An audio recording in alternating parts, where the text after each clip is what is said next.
Oceans cover 71% of the Earth's surface. Deserts take up slightly over 10%. And cities, well, they only cover 3% of our planet. Yet today, more than half of the world's population live in cities, and this number keeps on growing. That's a lot of people occupying very little space. But space isn't the only challenge we face. Every single day, more people are living and working in cities, meaning an increase in urban density and an increase in traffic congestion. It also means more energy and water is being consumed and a lot more waste is being produced. If we want to continue enjoying life in cities and not live in gridlocked urban slums, then cities have to become more efficient and more sustainable. Cities have to be smarter. I'm Jason Pomeroy. I'm an architect, academic and urban planner, and I'm passionate about cities.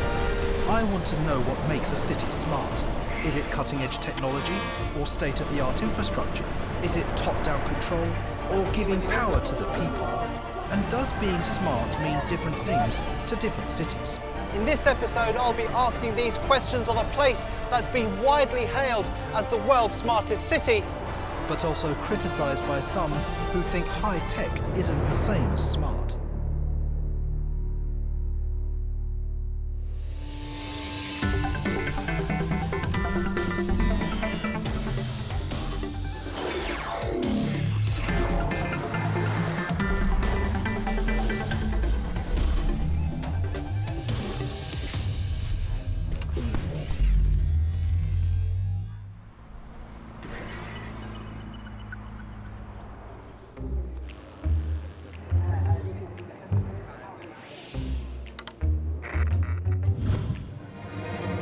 So how many times can I zoom in?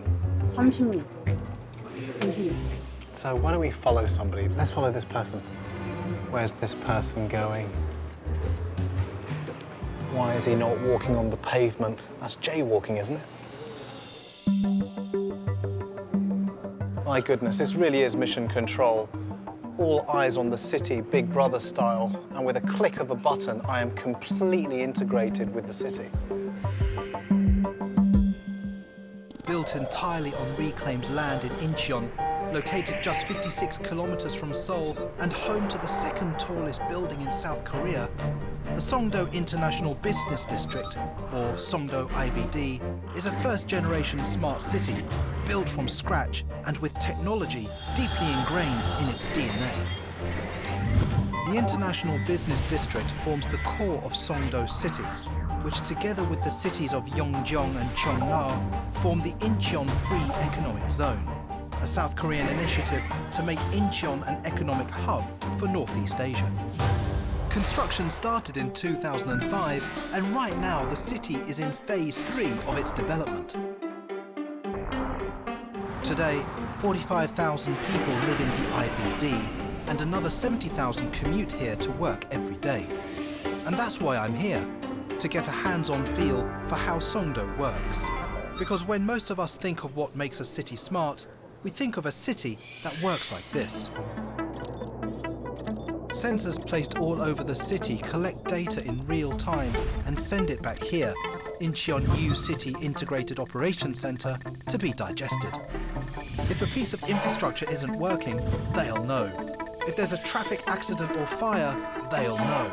And if a stolen car enters the city, well, you've got it. They'll know. 송도 같은 경우는 지역상 송도 1, 2, 3, 4, 5교가 있어서 송도로 진입하려면 다리를 반드시 건너와야 됩니다. 다리 안에 이런 차량들이 들어오는 거를 번호를 인식을 해서 문제 차량이 바로 발견되면 바로 112나 이런 쪽에서 상황 조치를 할 수 있게끔 그렇게 지금 처리를 하고 있습니다. So just like it's people, every single car can be monitored. From traffic control to citywide security, environmental monitoring to infrastructure management, city administrators use technology to make things run efficiently. 1인당 8, 90개 정도. So if there is an emergency, what happens then? 응급 상황이 발생하게 되면 응급 부분을 선택을 하고 발생을 저장하게 되면 지금 응급 상황이 발생했다라고 이제 접수가 된 겁니다. 접수 이후에는 소방본부 119 쪽에 응급차가 올 수 있게끔 하는 거고 소방반대 쪽에 큰 사건이 있으면 다른 쪽에 지원을 받을 수 있게끔 실행을 하면 바로 전화나 영상이 연결됩니다. So this technology can really save people's lives.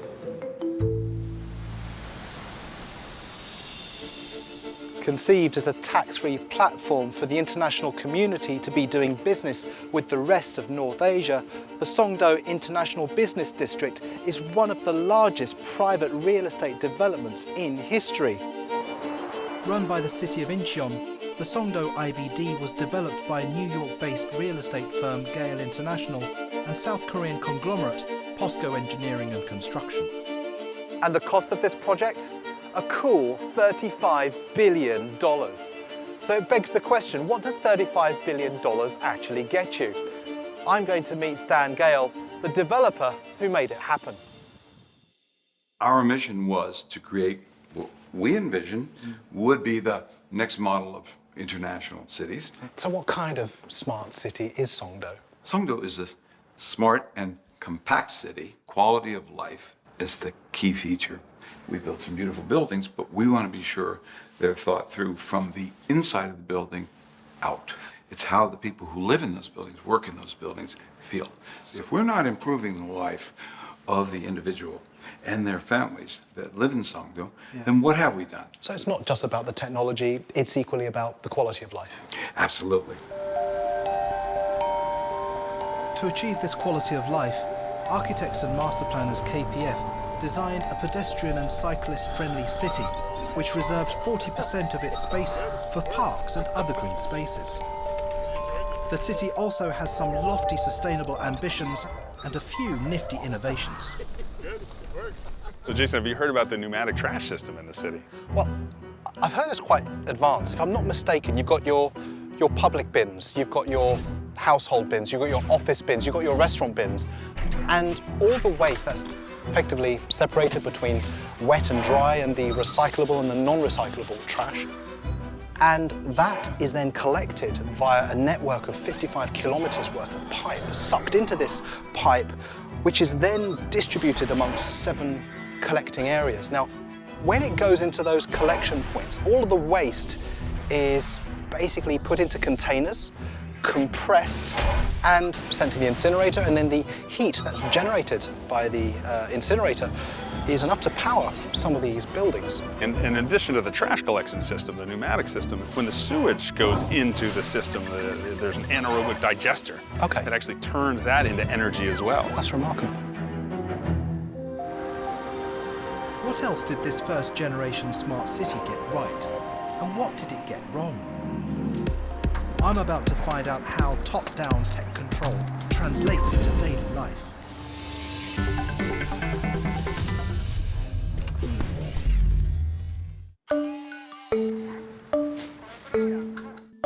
When you live in a totally wired city like Songdo, you can enrich your life without leaving the house. Hi, hello.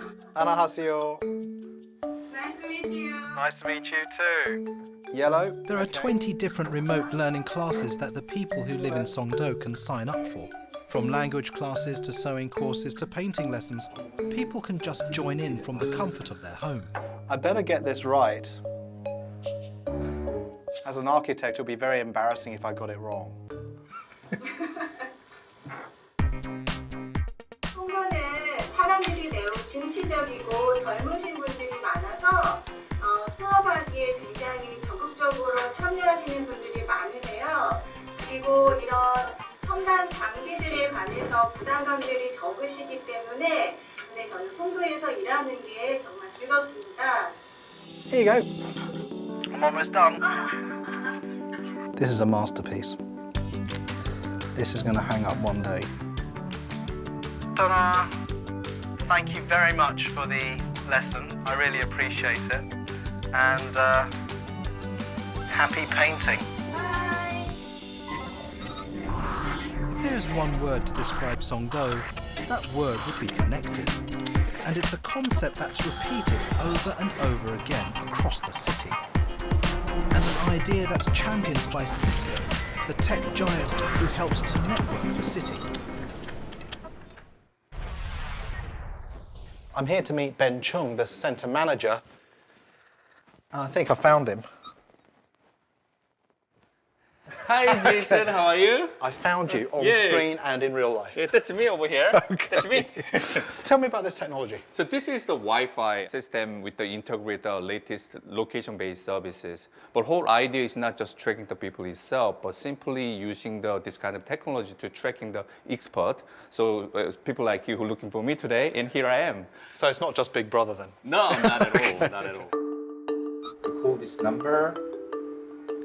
Here you are. Hi, how are you? From intelligent parking solutions to remote health applications to smart homes, Cisco is using the Songdo International Business District as a testbed for how to deploy tech solutions to make a city smarter. There's no doubt that we're living in an age of information. If you go to any smart home in the Songdo, you can actually see how many energy I'm using per day. And then you can actually compare with the similar size of your houses compared to your neighbors. So what does it mean is that whether I'm using the energy wisely? Yes. So you can actually compare and then control this. Do I like the panel? I find it slightly terrifying. In the digital economy where information is at our fingertips, big data means endless possibilities. So I've just come from the City Operations Centre where I can get a feeling of how the city is kind of moving on a day-to-day basis and is integrating technology to kind of keep the city moving. How does that differ to your technology here? So basically, we continue to evolve our technology for the futures. There's so many technologies and applications you can implement in the integrated operations center because you want to manage the whole city. There's one example, like a missing child. Okay. You can actually see from this here. Okay. So I can see this kind of tracking motion. Is this kind of the missing child in motion? Yep. And I can see here that there is a profile. So all of the vital information relating to the child has obviously been fed into the system, and now I can actually track through the city. Yep. Basically, using the children's mobile phone or any tagging, you can actually see where's the last time your child was there, so you can able to see where you find the missing child there. That's remarkable. And has this been implemented in Songdo? Not in Songdo yet. However, technology is possible today. Technically possible, but is it socially acceptable? Issues like this are at the heart of the critique of Songdo. Not everyone's blown away by its vision of centralized high-tech control. Hi, Saskia. Hi, Jason. Hi, Carlo. Hi, Jason. What do you think of Songdo? I don't think very much about it. Look, it is a formidable event. How's that to describe something? But it is a self-contained, complex system. And in that sense, it is simply not enough when we think of smart cities. It does not use the intelligence of its residents sufficiently. It is very much a controlled space. It's very much a space where not much can be changed. So I'm not a fan. What do you think, Carlo? Well, I'd say I agree with Saskia. To me, Songdo looks like a real estate operation on a massive scale. And there's one thing that wasn't there from the beginning, and that's actually the most important thing in a smart city, and that's citizens. Well, there must have been some good intentions. I mean, Songdo did get the ball rolling. Songdo is admirable. It is like step one. Amazing that we got that step one done, but it is incomplete. Okay, guys, thanks very much. Great Thanks, talking. goodbye. Take care, bye. This criticism, that the city is incomplete, can also be viewed through another lens. Songdo is very much a work in progress. But I think Songdo's critics raise an important question. Is top-down control the best way to engineer a smart city, or is it smarter to grow a city from the ground up? And the more important question is, what's it like to live here? That's what I'm about to find out.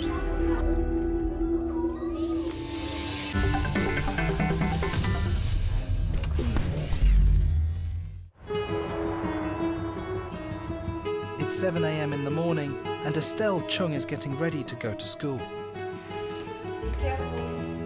Her family moved from Seoul to Songdo in 2013, and instead of a 1-hour bus commute, now it's a 10-minute bicycle ride for Estelle to get to Chadwick International School.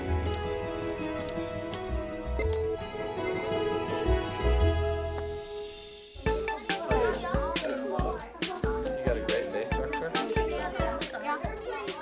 My goodness, it's quite a lot of kit here. What's actually happening here? What is all of this? So Makerspace, our focus is engaging kids in the design cycle, whether they're sewing or 3D printing or building a robot or combining all of those together into their own project. Sorry, 3D printing 3D printing. at the age of 4 to... This is what 3D printing looks like in a conceptual way for a 5-year-old. This is remarkable.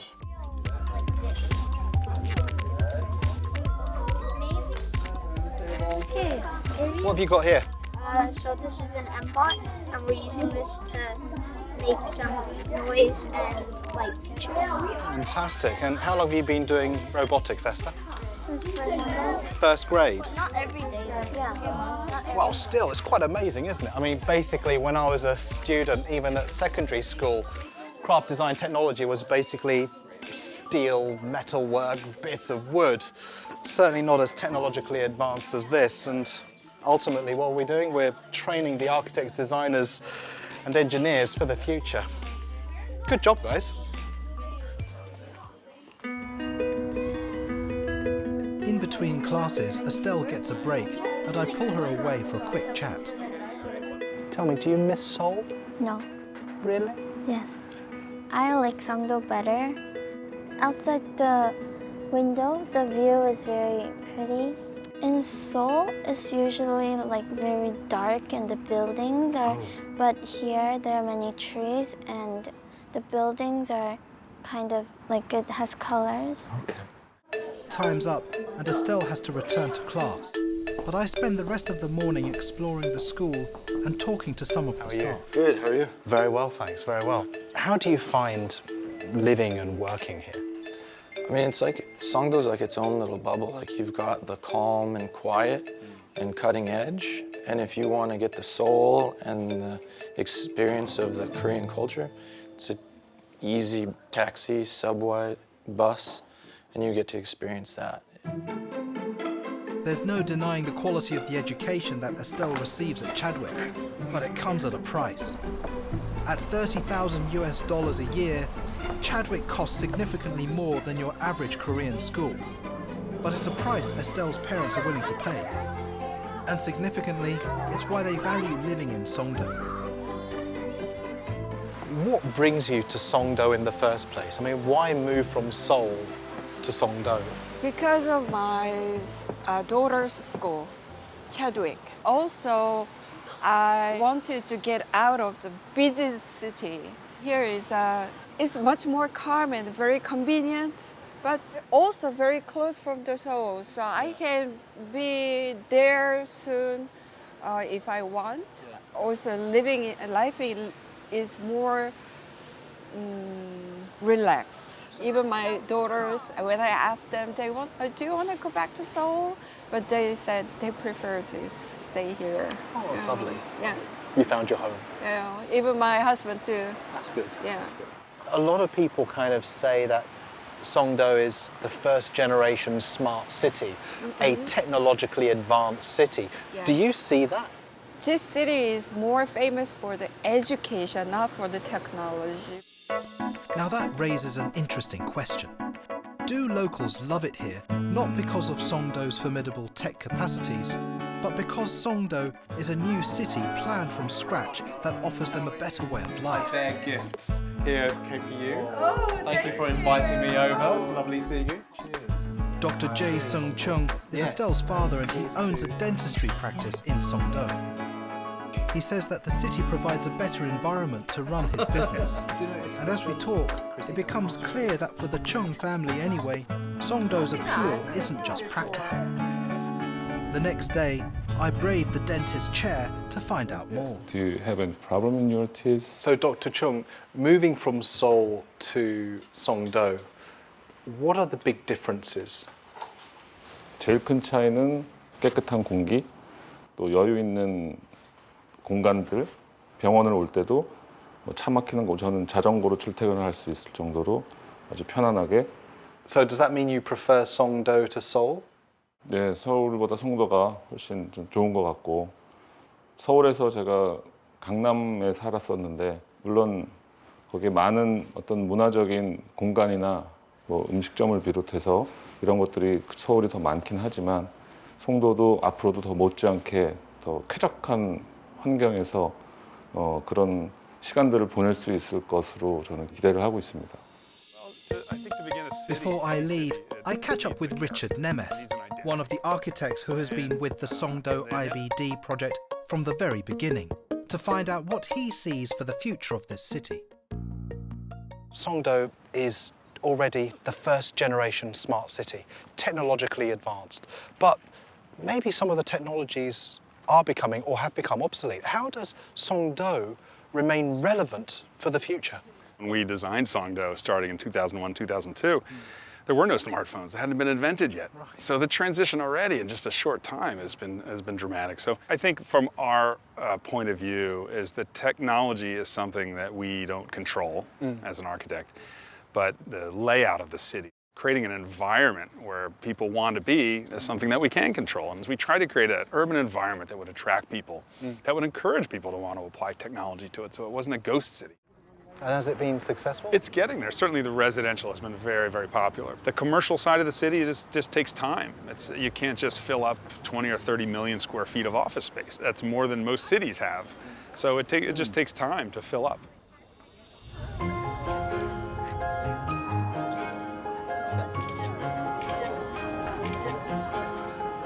I came to Songdo to see if this really is a first-generation smart city, expecting to see technology at its core, and to a certain extent that's what I found. As a green architect and city planner, I can see the potential of having a blank canvas to start from scratch, meaning that you can integrate technology right from the outset to enhance people's lives.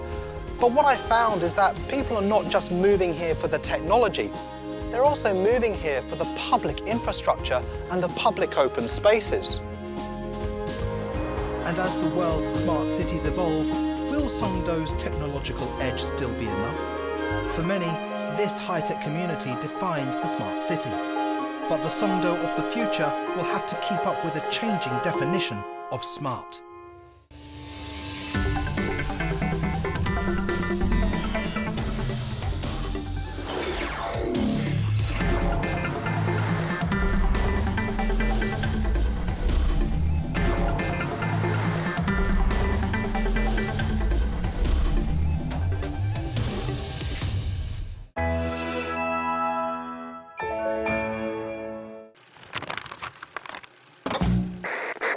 Oh yeah.